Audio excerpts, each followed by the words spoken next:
A while back I made a video about the Axis and Allies Nova edition. And I thought, the best way to follow that video up would be to make a video about, the edition that came afterwards, the Milton Bradley edition. So I got it set up over here.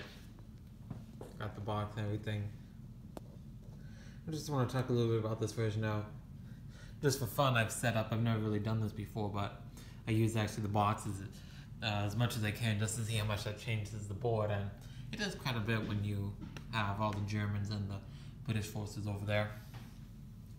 Well, compared to Nova, there's quite a few substantial differences. I mean, the first is that, you're actually on a board and not a paper map. And even more noticeably is that you actually have plastic pieces instead of just tiny pieces of cardboard. And Axis and Allies was sort of always meant to be played with 3D pieces. The artwork's definitely a lot better as well. You don't have the same solid colors anymore. You actually have to see the mountains inside the terrain, and even the rivers and the name of different cities. And so there's a lot of pros when it came to this version. But there's also some things that aren't necessarily either pros or cons. I mean, there's the main difference that the rules were a lot simpler. They simplified a lot of things. There's a lot less territories. In Nova, there were 2 territories. In New Guinea, there was a lot more sea zones in the Pacific, meaning the board was even bigger. And in this, the Milton Bradley version, they simplified it down quite a bit. They removed those territories. There were nations that were neutral nations that were aligned, like Spain was aligned to the Germans, Sweden to Germans, Saudi Arabia to the Americans. That's sort of gone. China became fully part of America, and Nova was just neutral, aligned to the Americans, but now it's American forces in there. The colors change around a bit as well. The Americans are green instead of blue, the British tan instead of red, the Russians red instead of orange, I believe is what that color was, and the Germans are gray instead of green.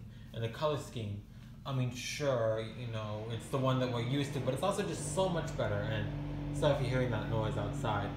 I mean, just having the Germans be a green color just always seemed out of place. Or it seems out of place, even if I wouldn't have seen this version. There's a few other things as well that have changed.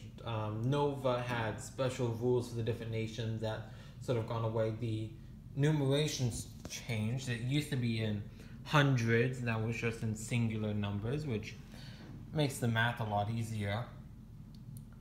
But probably one of the most distinctive things is the roundels. In the Nova version, there weren't roundels. You actually had small little rectangular flags you would put around. But the roundels, they sort of became a key part of Axis and Allies. All the different nations have their circular symbol, and I think the shape actually works a lot better. I own more than one copy of Classic, and just for fun, I set up. I own a total of 3, so I set up all 3 here on these tables. You can see sort of the sun degradation. This has a lot brighter colors, this one, than this one. The colors are faded out, the version, but it's a little bit reversed as well, because these chips here are quite yellowish compared to the pure white chips over here.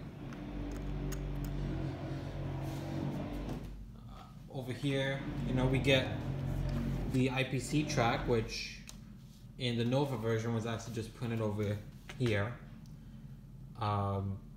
There's no Sahara Desert, so the Germans can just straight walk down through here. Now, they could do that in the Nova version to begin with, but this territory, all the French territory, was neutral, and it wasn't worth any IPC, so there wasn't really a point.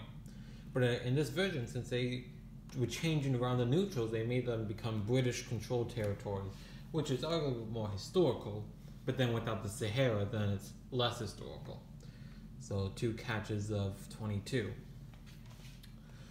But you definitely get that Milton Bradley quality. I mean, the box is substantially different. If you saw what the Nova box was. It was this tiny little thing, and now a big hulking box for what's actually arguably a smaller scope game, but just looking at it, you feel as though it's much bigger, even though dimension-wise it's not. But all the plastic pieces and the styrofoam trays and the loads of dice and 3D factories, it brings out a lot.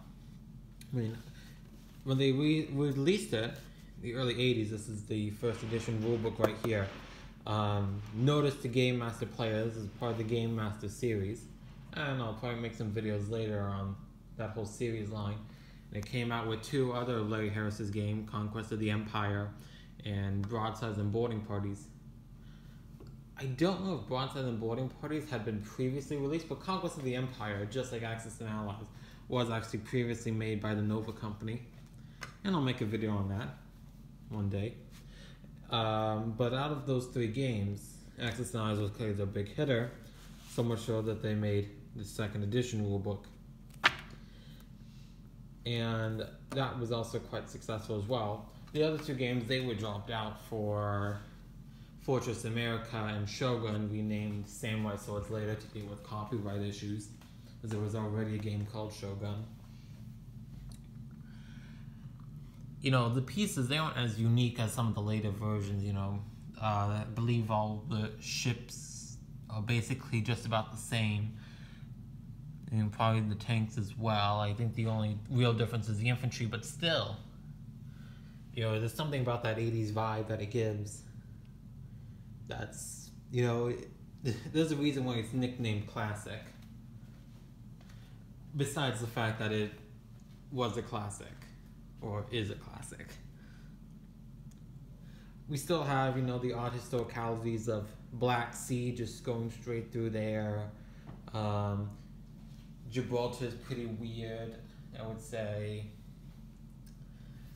You know, Japan can just steamroll over China, but for its time and for its innovation, you know, we really wouldn't have the Axis and Allies series if it wasn't for this game. Now, after they had the 2nd edition rulebook, they then came with the rules clarifications from General M. Bradley. You know, Milton Bradley came back from the dead just to create these rules clarifications. How nice of him to do that, to get our clarifications and the totally real Milton Bradley signature. You know, once again, how great he resurrected himself from the dead just to sign this stuff for us. And you notice that this, if you look at the copyright date, it's from the 90s. So even though the 2nd edition came out in 87, they still updated it.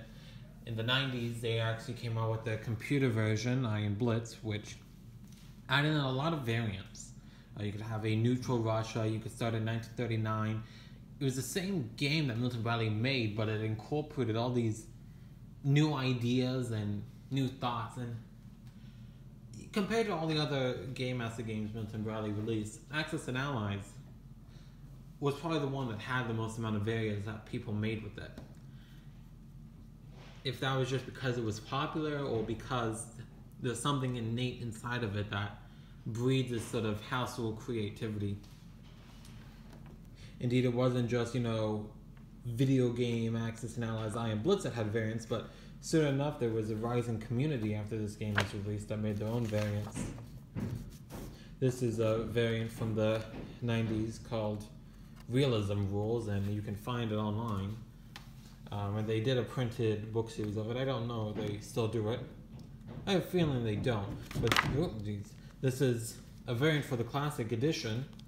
It adds in all these additional rules here. New factories, units get built, had rules for artillery, changed how airplanes moved around, and non-combat moves. This website accessrealism.com. That noise is pretty loud out there. But, you know, this sort of stuff happened. We started to see, after Milton Bradley came out with this version, even though it was a streamlined version, and perhaps it being streamlined actually made it more successful than Nova, besides the fact that it's being made by a giant company that can make it in every single store in America.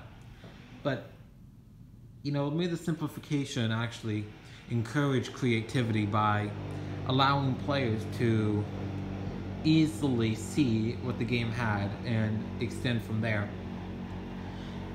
And I think there's a lot of captivation in these pieces.